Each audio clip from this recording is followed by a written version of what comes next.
Inter తర్వాత interest లేకపోయినా నాన్న ఫోర్స్ చేస్తే కోచింగ్ సెంటర్లో జాయిన్ అయ్యా. కానీ వైజాగ్లో ఎన్ని ప్లేసెస్ ఉన్నా పూనా మార్కెట్ మస్జిద్ పక్క సందు రైట్ సైడ్ సెకండ్ బిల్డింగ్, అది నా కోచింగ్ సెంటర్. బిల్డింగ్ పాతగా ఉన్న ఫీలింగ్ కొత్తగా ఉంది. ఫస్ట్ డే ఫస్ట్ క్రష్ సినిమాలోనే ఉంటాయి అనుకున్నా, కానీ ఇక్కడ ఉన్న వాళ్ళని చూశాక నాకు నిజమే అనిపించింది. ఒకరికొకరు తెలియకపోయినా ఏదో తెలియని ఫీలింగ్. ఫస్ట్ డే అందరూ చదువుకోవడానికి వస్తారనుకుంటారు, కాదు చూసుకోవడానికి వస్తారు. ఏంటో ఈ అర్థం కాని సబ్జెక్టులు, పరిచయం లేని మనుషులు. ఎనీవే, పరిచయాలతోనేగా జీవితాలు మొదలయ్యేది. కానీ జీవితాంతం మన కోసం నిలబడే వ్యక్తి కనిపించాలి కదా. నాకైతే ఇంకా అలాంటి అబ్బాయి కనిపించలేదు. ఈ ట్యూషన్తో పాటు ఇక్కడ ఉన్న కలరింగ్ కూడా అంత గొప్పగా లేదనుకున్న టైంలో చాలామంది ఏం చేస్తారంటే 4 5s are 20 అని 1 9s are 9 అని రాస్తాం, which is a wrong answer. ఎందుకనగా యాక్చువల్గా 1 into 9 is equal to 9 అని రాయకుండా, because of 1 and 1 2 digits in the question, the answer also must have been 2 digits. కాబట్టి వైజాగ్లో డాల్ఫిన్ కొండలాగా వీడేవాడు మధ్యలో లెగ్గుబే. this is the right answer. అమ్మాటి. సారీ, నాకు ఇష్టమైన పదాలు రివర్స్లో చదవడం నాకు అలవాటు. ఏదో ఏదో చేసావమ్మాడి,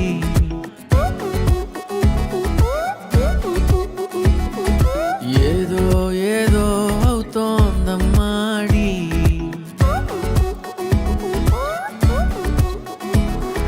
నాలో మొత్తం నిన్నే నింపేసా, నేనన్నదే లేనేలేను, ప్రాణాలన్నీ నీలో దాచేసా, తిరిగిమ్మని అడగాలేను, నీ వైపే చూస్తుంటే, నీ మాటే వింటుంటే, గుండె అడుగున తీపి అలజడి రేగుతున్నది అందంగా, కంటి చివరన వింత వెలుగుని వంపుతున్నది నువ్వేగా.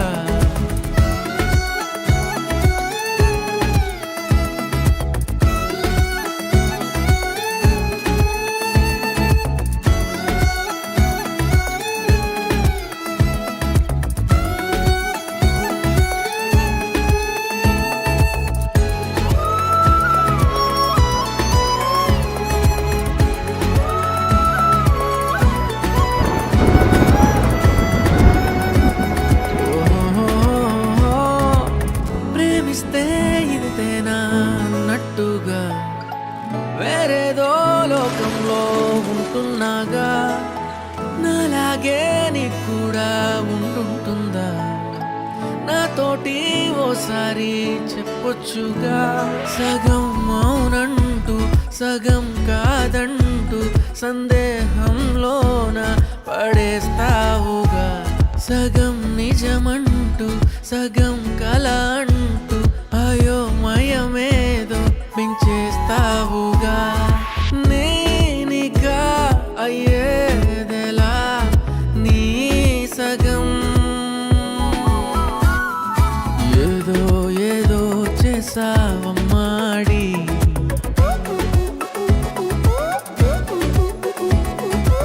ఏదో ఏదో అవుతోందమ్మాడి.